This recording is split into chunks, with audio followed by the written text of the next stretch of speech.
First of all, good morning, everybody. Thanks for coming. It's great to be here. My memories of coming to Orlando are mostly from my kids. I have three big kids now, 25, 23, 21. We came here many, many times. I got up at 4 o'clock this morning because I had some calls to do with our team in Asia, and it kind of reminded me about the time I used to get up when our kids were here in Florida as well. So settling right back into things. I want to thank you guys for taking the time to come.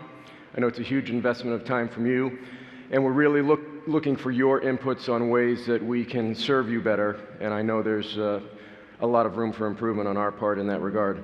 I'm very excited. I'll keep this brief so that we can get Dr. Gawande on stage. I am a huge fan of his. A GE board member gave me a couple of his books when I took this job, and I just finished his most recent book a couple of weeks ago, which I can highly, highly recommend.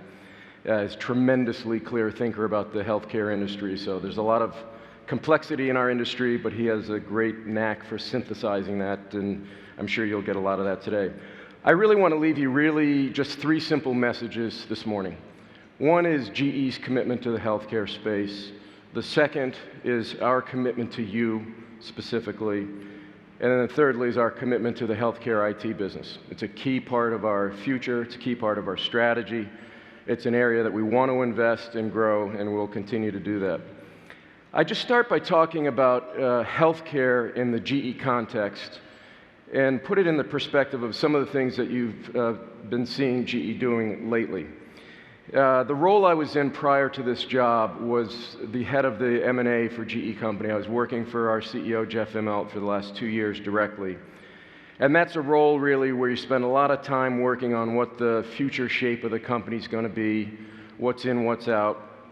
And during that time, we made a really critical strategic decision that we were going to de-emphasize the financial service part of the company and really double down on the industrial portfolio of GE. And as part of that, we started some of the financial service activity by spinning off a $30 billion company, our credit card company. We sold our iconic appliances business, which was a big step in our portfolio thinking. And we also completed the acquisition of Alstom, which is a French energy company, the largest acquisition GE's ever done.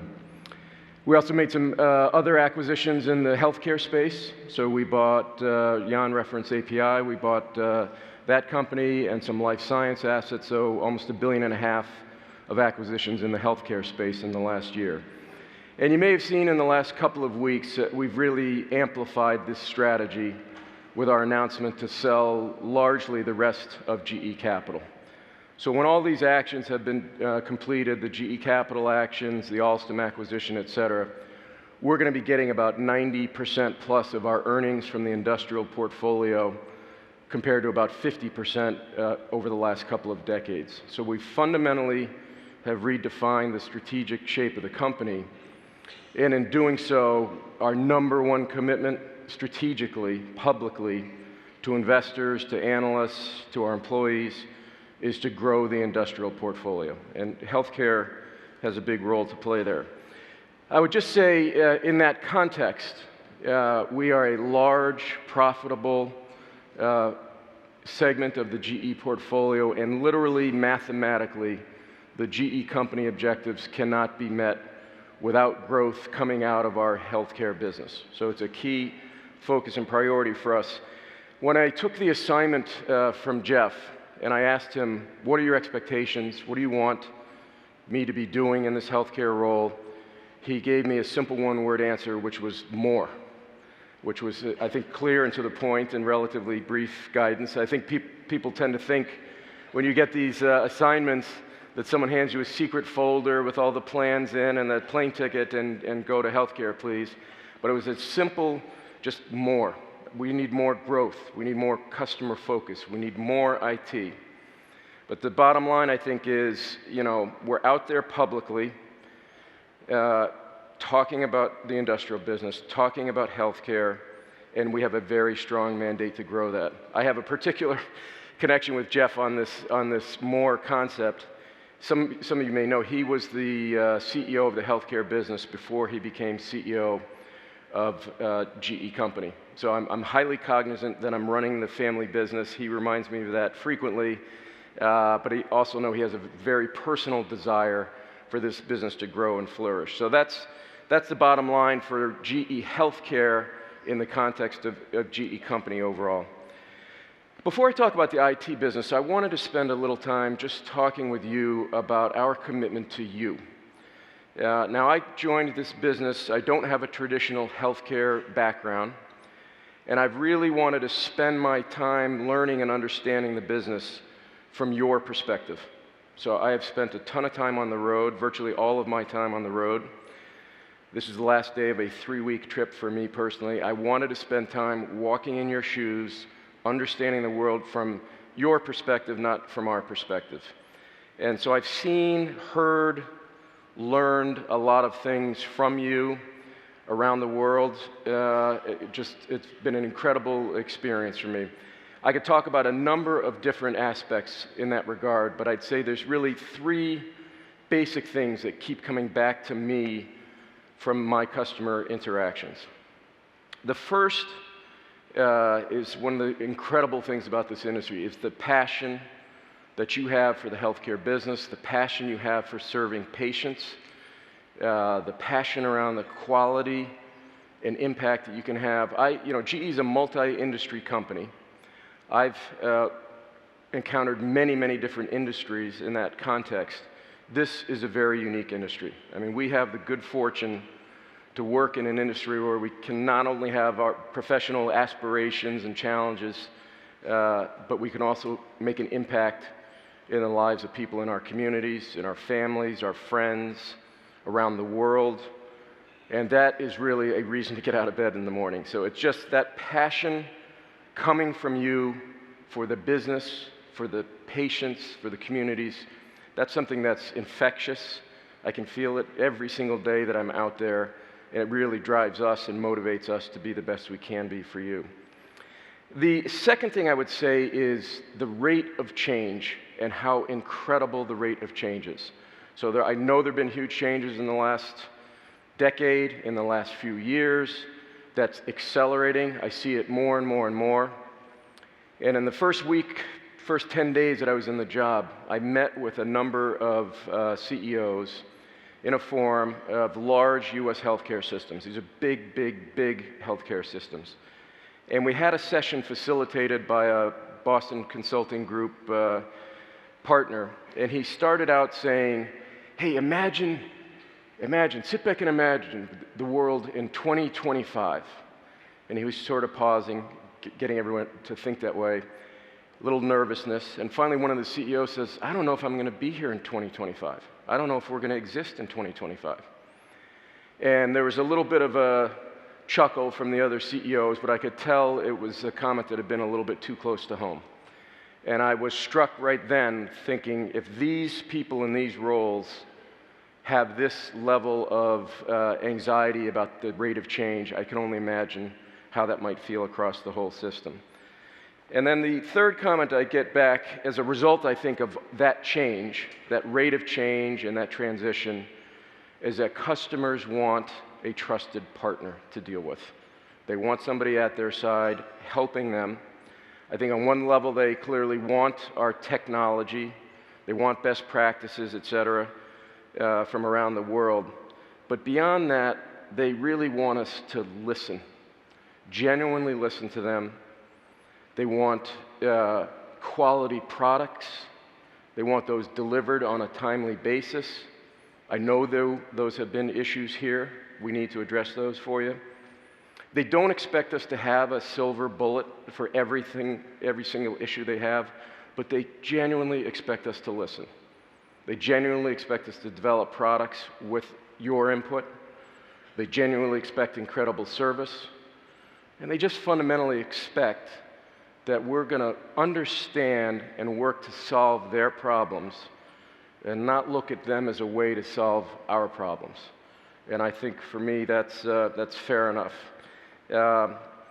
I've been maniacal in the job around driving customer focus. We literally do not have a reason to exist, a right to exist, without you guys. We are not entitled to anyone's business. I use the words humble and hungry. I want us to be humble around entitlement. We have to earn it every single day, and we have to keep it once we've earned it. So humble around that, but hungry around chasing business, getting in front of people, coming up with innovative things. So I want that duality of culture of humble but hungry.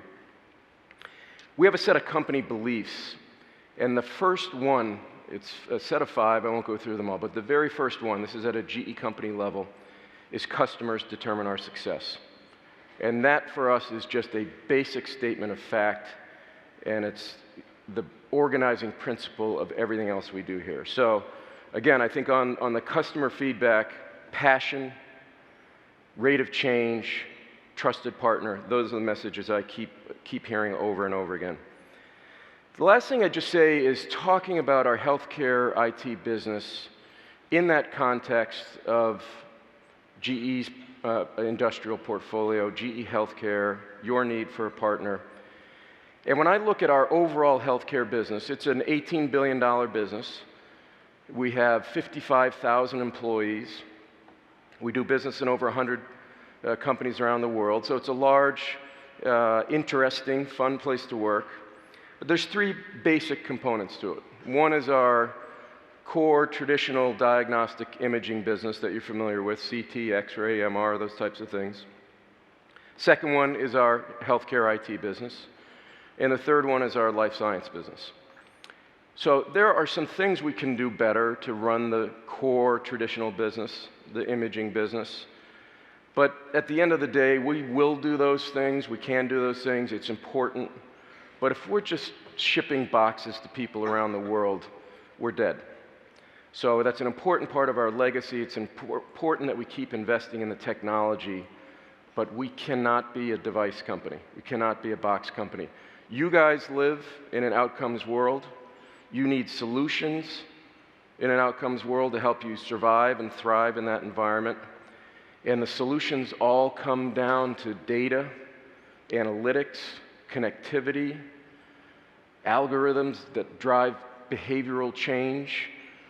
Atul's going to speak about the industrialization of healthcare. I think that's a great way to express it. And we hear that over and over again. In the imaging side of the business, you want things around workflow processes, imaging speed, automation, optimization of post-processing activities. In the enterprise side, again, we have things around unlocking the embedded value that's in all the EMR data and systems, revenue and cost analytics. Jan talked about labor scheduling, workforce productivity, risk management tools, population health analytics. We have those things. You're going to be hearing about those all week. We're investing heavily in those. I know that's a question on your mind. I've come in, again, new, looking at the business. This is a key area for us to invest in. It's very obvious to me. We have been investing heavily and accelerating in cloud-based applications. We have spent a ton of money as a company on the Predix software operating platform. We've made acquisitions in the healthcare IT space. We are very actively looking for more. I wish we had more. It's a competitive world out there, but we are hunting for those types of investments. So I want you thinking and knowing that the healthcare IT business, as we go forward, is an essential part of the business. It's an area for us to invest in. And quite frankly, for me, as CEO of the overall business, I cannot imagine a future for this company where the healthcare business in the aggregate is successful without it being led by the IT business. I think that's just another statement of fact, is the IT analytics thing, solutions, orientation is going to drive this business going forward. So I'd just like to wrap up and get the main attraction on the stage. I hope I've just left you at a higher GE level with 3 basic thoughts: committed to the healthcare space completely, committed to you as partners in a rapidly changing world, and committed to investing in the healthcare IT business. I want you to get those messages over and over this week. I know you will. I am very humbled to be able to work with all of you in this amazing industry, and I appreciate all the support you've given us over the years and in the future. Thank you. Great. Thank you, sir. Thanks.